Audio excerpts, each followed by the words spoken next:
Can, baştan saldım. Ben hazır geçirim sürap, baştan төлеп берем.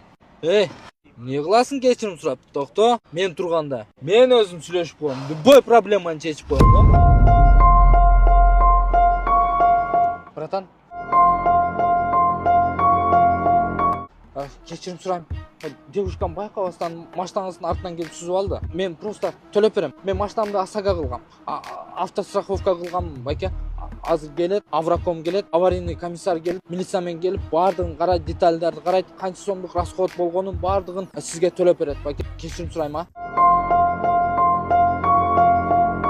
ОСАГОдон өтүп койгон жакшы экен да. Ооба, ака, жакшы. 1-январдан законго кирет. Эгерде ОСАГОңуз жок болсо, сизге штраф жазылып калат да.